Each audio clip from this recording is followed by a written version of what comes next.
Financial Accounting 2, part of BCom, all the streams. And here we are discuss the Financial Accounting 2, the main 5 units and the in detail about the problematic and theory, where we compare the Financial Accounting 1 and 2, where the first Financial Accounting 1 we have some theory topics and remaining like accounting cycle, journal entries, ledgers, trial balance, final accounts and other topics are covered in the Financial Accounting 1, where it is completely fundamentals of accounting, the basic details and introduction to the accounting we have discussed in the Financial Accounting 1 in the previous semesters. Now, here in Financial Accounting 2, in detail we will discuss, and one more point you have to remember in the Financial Accounting 1 and 2, whereas in Financial Accounting 1, where is every topic is interrelated, like you have to know about the journal entries, then only you will understand what is the ledger, then ledger after trial balance, then final accounts. Like I say, part of accounting cycle, everything is related. But here the topics are different for every unit. The Financial Accounting 2 as every unit is different. This point you have to remember in the Financial Accounting 2. So in this Financial Accounting 2, what are the units we have and what are the importance of every unit, we'll discuss in detail about the names of chapters. Here we can see that here the 5 units are there in the Financial Accounting 2, that are, first one is bill of exchange, and out of these 5 units, those are commerce students in intermediate or 10 plus 2, they have some basics of these 5 units out of 3-4 units, and remaining all are similar to the previous, the academics of commerce. Let's see, bill of exchange. First unit is bill of exchange, where we discuss roughly about the what is bills receivable and payable in previous classes. Now we will discuss in detail about what is bills receivable and payable, moreover how the bill will be drawn and how it will be utilized by the parties. What is the importance of bill of exchange and what is the accounting treatment in the books of accounts regarding the bill of exchange we will discuss.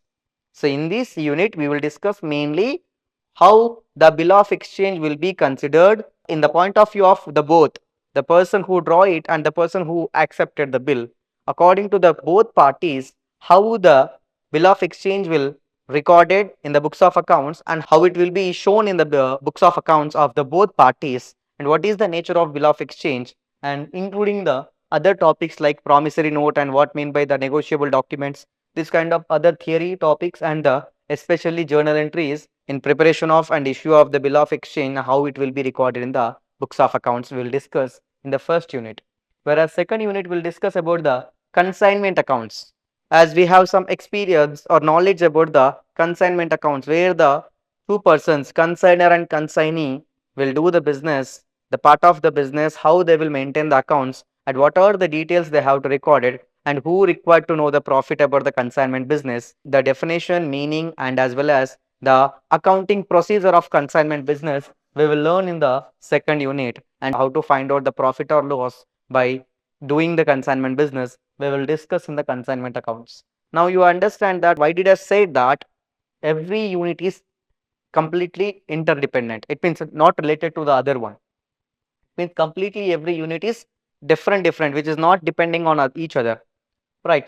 It's completely interdependent. It means it's depending on itself only. There is no relation between the first unit to second unit.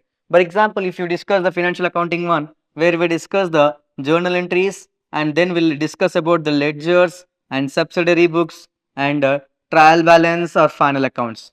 So this is the type of accounts we discuss, and everything is related to each other. But here every topic is different. Every topic is different. In part of this second unit, we discuss that consignment account, where there are the two parties, where consignor and consignee, and here is also two parties are there, where we called as drawer and drawee.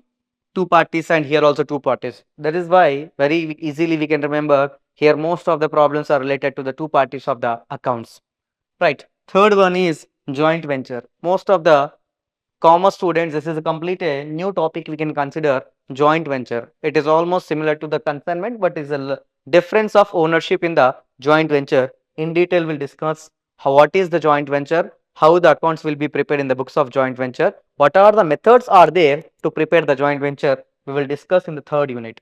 The fourth unit is accounts from incomplete records. Maybe you remember that The single entry system method, the single entry system or incomplete records method is similar. That incomplete records, how we will maintain and what is the procedures are there, that we will discuss in the fourth unit. And the last unit and the fifth unit is accounts for non-profit organizations, the account for non-profit organizations, which is we prepared for the non-profit organizations. What we will prepare, like example, in the profit organization we prepare receipts and payments. For that we prepare the cash account. For the profit organization, we prepare the profit and loss account, but here we will call it as the income and expenditure account. Like that, there is a small differentiation between accounts maintenance between the profit organization and non-profit organization. What are the terminology we'll use? How we will prepare the accounts for the non-profit organizations, which is called NPOs, which is are established for purpose of service or particular other agendas, which is not related to the profit organizations, not profit oriented organizations. In that, most of the organizations, how they will follow the books of accounts to maintain the transactions, to record the transactions, and here we will not call it as profit of the organization, we will call it as surplus.